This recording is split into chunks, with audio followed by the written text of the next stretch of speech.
جس پر ہم فخر محسوس کر سکتے ہیں، یعنی کہ بدولت ایمان والی دولت آ گئی، اب ہمارے لیے آگے کے لیے لاہبل کیا ہے؟ ہمارے پاس عمل کے لیے بھی کچھ ہونا چاہیے۔ اگر ہمارے پاس عمل کے لیے کچھ نہیں ہوگا، میرے پیارے آقا علیہ الصلوۃ والتسلیم کے پیارے دیوانوں، آپ چاہے لاکھ محبت کریں رسول اللہ سے، چاہے لاکھ محبت کے دعوے کریں نبی سے، چاہے لاکھ دعوے کریں سید المرسلین صلی اللہ علیہ وآلہ وسلم سے، میرے پیارے آقا علیہ الصلوۃ والتسلیم کے پیارے دیوانوں، جب آپ کو ہم کو قبر میں لٹایا جائے گا، تیسرا سوال ہم سے پوچھا جائے گا، ما تقول فی حق ھذا الرجل، تو اس شخص کے بارے میں کیا کہہ رہا تھا، تو نبی کے بارے میں کیا کہہ رہا تھا؟ میرے پیارے آقا علیہ الصلوۃ والتسلیم کے پیارے دیوانوں، اگر آپ نے اپنے نبی پر درود پڑھا ہوگا، اگر آپ نے اپنے نبی پر سلام پڑھا ہوگا، اگر لفظ لا کر اپنے آقا کا درود و سلام کے نذرانے پیش کیے ہوں گے، تو میرے پیارے آقا صلی اللہ علیہ وسلم کے پیارے دیوانوں، اپنے نبی آپ کو رہنمائی کرتے ہوئے نظر آئیں گے۔ آپ کا دل آپ سے کہے گا، ارے میں ہمیشہ ان پر درود پڑھا کرتا تھا، ہمیشہ سلام پڑھا کرتا تھا، اور آپ زبان حال کہیں گے، مصطفیٰ جان رحمت پہ لاکھوں سلام، شمع فضل ہدایت پہ لاکھوں سلام۔ میرے پیارے آقا علیہ الصلوۃ والتسلیم کے پیارے دیوانوں، اسی لیے جب ہمارے پاس ایمان جیسی دولت آ چکی ہے، ایمان جیسی عظیم سرمایہ ہمارے پاس آ چکا ہے، اب اس کے بعد ہمارے پاس تو کچھ ہونا چاہیے۔ 1500 سالہ جشن منانے جا رہے ہیں، آپ اپنے دل پر تہیہ کر لیجیے، اپنے دل سے عزم مصمم کر لیجیے، یا رسول اللہ اب سے پہلے میں جھوٹ بولتا تھا، اب میں جھوٹ نہیں بولوں گا، یا رسول اللہ میں شراب کے اڈے پر جایا کرتا تھا، یا رسول اللہ اب میں شراب کے اڈے پر نہیں جاؤں گا، یا رسول اللہ میں بہت سارے گناہ کرتا تھا، اب گناہ نہیں کروں گا، یا رسول اللہ میں غیبت کرتا تھا، یا حبیب اللہ اب میں غیبت نہیں کروں گا۔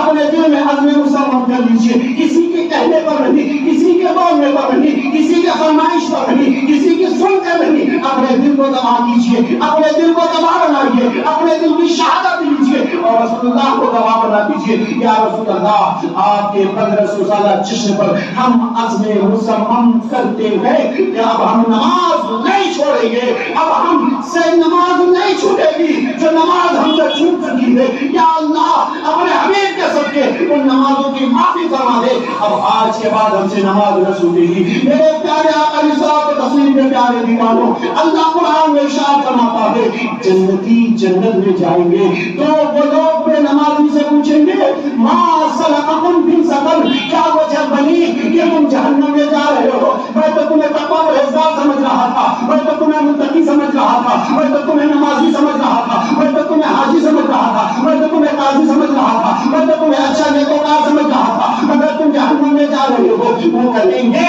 وہ بے نمازی جو جہنم میں جا رہے ہوں گے، یہ میری تیری بات نہیں ہے، ہماری آپ کی بات نہیں ہے، رب قرآن مقدس میں فرماتا ہے، وہ جنتی جہنمیوں سے پوچھیں گے، ما سلککم فی سقر، کیا وجہ ہوئی کہ تم جہنم میں جا رہے ہو؟ وہ کیا جواب دیں گے؟ آپ سنو قرآن کے زبانی، ہماری آپ کی زبانی نہیں، قرآن خود کہہ رہا ہے، اللہ ارشاد فرماتا ہے، وہ کہیں گے لم نکن من المصلین، ہم نماز نہیں پڑھتے تھے، ہمیں نماز کے لیے کہا جاتا تھا، نماز کے لیے بلایا جاتا تھا، اللہ اکبر اللہ اکبر، اشہد ان لا الہ الا اللہ، اشہد ان لا الہ الا اللہ، اشہد ان محمد رسول اللہ، اشہد ان محمد رسول اللہ، حی علی الصلاۃ حی علی الصلاۃ، آؤ نماز کی طرف، آؤ نماز کی طرف، حی علی الفلاح حی علی الفلاح، آؤ کامیابی کی طرف، آؤ کامیابی کی طرف۔ آوازیں ہمارے کانوں سے ٹکراتی تھی، مگر میں اپنے موبائل کی اسکرین پر منہمک رہا کرتا تھا، میں اپنے موبائل میں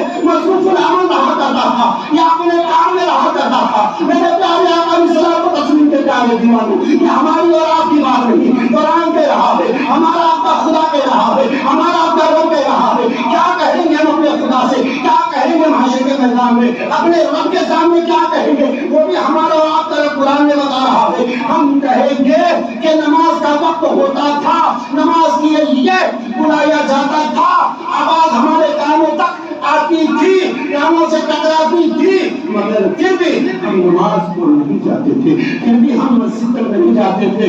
اللہ اکبر، کیا بنے گا اس عالم میں، کیا ہوگا ہمارا اور آپ کا؟ وہاں کوئی کسی کا پرسان حال نہیں ہوگا، وہاں کوئی کسی کی مدد کرنے والا نہیں ہوگا۔ اگر کوئی مدد کرے گا، اگر کوئی ہمیں اور آپ کو بتا سکتا ہے، وہ ہماری اور آپ کے حق کا ہماری سفارش فرما سکتے.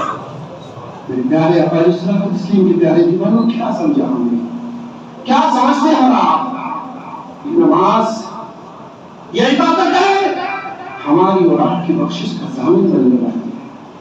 اگر ہم انہیں چھوڑ رہے ہیں کام کے چکر میں، موبائل کے چکر میں، غلط کاموں کی بنیاد پر، جواب نہ بن پائے گا ہم سے کچھ نہ بن پائے گا سوائے اس کے کہ ہم جہنم میں چلے جائیں. میرے پیارے آقا علیہ الصلوۃ والتسلیم کے پیارے دیوانوں، یہ ہو گئی نماز کی بات.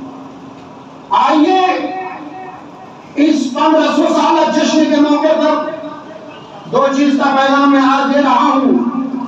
ایک نماز جو افضل العبادات ہے، جو افضل العبادات، معظم بالشان عبادت اللہ کی بارگاہ میں، اور اس کے بعد ذکر و اذکار میں سب سے افضل ذکر جو ہے وہ درود ہے.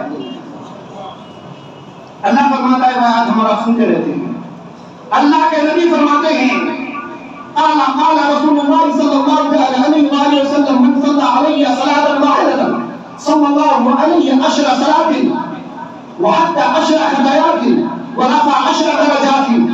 اللہ کے نبی صلی اللہ علیہ وسلم ارشاد فرماتے ہیں، جو مجھ پر ایک مرتبہ درود پڑھے گا، اللہ تبارک و تعالیٰ اس پر 10 رحمتوں کا نزول فرمائے گا. اللہ کے حبیب آگے ارشاد فرماتے ہیں، اس کے 10 خطا معاف کر دیے جائیں گے. اللہ کے نبی آگے ارشاد فرماتے ہیں، اس کے 10 درجے بلند کر دیے جائیں گے. تو یہ ہمارے اور آپ کے نبی کا ارشاد ہمارے اور آپ کے لیے ہے. ہم اپنے گناہوں کی معافی چاہتے ہیں، اپنے خطاؤں کی معافی چاہتے ہیں، اپنے کاروبار میں برکت چاہتے ہیں، گھر میں امن و سکون چاہتے ہیں، اولادوں کا فرما بردار ہونا چاہتے ہیں، اولادوں کو اپنے بس میں رکھنا چاہتے ہیں. ہم چاہتے ہیں کہ گھر میں نا اتفاقی نہ ہو، ہم چاہتے ہیں کہ ہمارے گھروں میں رنجشیں نہ ہو، ہمارے گھروں میں نا اتفاقیاں نہ ہو. میرے پیارے آقا علیہ الصلوۃ والتسلیم کے پیارے دیوانوں، جو حدیث آپ نے ابھی سنی ہے، یہ حدیث بخاری میں بھی ہے، مسلم میں بھی ہے، بہت ساری کتابوں میں موجود ہے، اور سب لوگ اس کو مانتے ہیں. ہم اور آپ دل و جان سے مانتے ہیں. اللہ کے نبی نے فرمایا ہے، اگر آپ سکون چاہتے ہیں تو درود پڑھو، اگر آپ برکت چاہتے ہیں تو درود پڑھو، کاروبار میں اضافہ چاہتے ہیں درود پڑھو، اگر آپ چاہتے ہیں کہ آپ کی اولادیں آپ کی تابعدار رہیں تو آپ اپنے نبی پر درود پڑھو. اسی طرح سے جتنے بھی مشکلات آپ کے دنیا و آخرت کے ہیں، ساروں کو حل کرنا چاہتے ہیں، اپنے نبی پر درود پڑھتے رہو. اللہ اپنے حبیب کے ذریعے ہماری اور آپ کی پریشانیاں دور فرماتا ہے. میرے پیارے آقا علیہ الصلوۃ والتسلیم کے پیارے دیوانوں، دو عمل میں نے کہا 1500 سالہ جشن منانے جا رہے ہیں. میں دیکھ رہا ہوں سوشل میڈیا پر ایک دوسرے پر شیئر کیے جا رہے باتیں بتائی جا رہی ہیں، نبی کو یاد کرو، یاد کرو، یاد کرو. ہم اہل سنت ہیں، اہل سنت کے ماننے والے ہیں. ہم اعلیٰ حضرت الشاہ امام احمد رضا محدث بریلوی کے ماننے والے ہیں، جنہوں نے کہا تھا تو زندہ ہے واللہ، تو زندہ ہے واللہ. میری چشم عالم سے چھپ جانے والے ایک مرتبہ اللہ کے نبی صلی اللہ علیہ وسلم سے پوچھا گیا، یا رسول اللہ، ہم آپ پر درود تو پڑھتے ہیں مگر جب آپ کا وصال ہو جائے گا، آپ ظاہری زندگی سے چلے جائیں گے، آپ کا انتقال ہو جائے گا، تو ہم کیا کریں گے؟ ہم درود کیسے پڑھیں گے؟ کیسے درود پڑھا جائے گا؟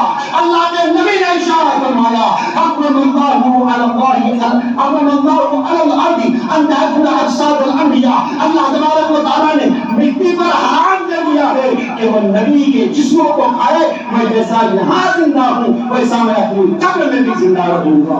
اعلیٰ حضرت نے فرمایا، تو زندہ ہے واللہ، تو زندہ ہے واللہ. میری چشم عالم سے چھپ جانے والے اے اہل سنت کے ماننے والوں، خوش نصیب ہیں ہم اور آپ. اسی لیے اب باتیں کیا کریں، وقت ختم ہو چکا، تو پیغام میں نے آپ کے خوش گزار کیے ہیں. نماز، نماز اور نماز، کسی بھی حال میں نماز نہ چھوٹے. اب آپ کوئی کہتا ہے قرآن کی آیتیں یاد نہیں ہے، یہ یاد نہیں ہے، یہ وہ یاد نہیں ہے، اپنی زبان پر چلتے پھرتے اٹھتے بیٹھتے، گھر میں، دکان میں، مکان میں، کام میں، کاج میں، جہاں بھی ہو،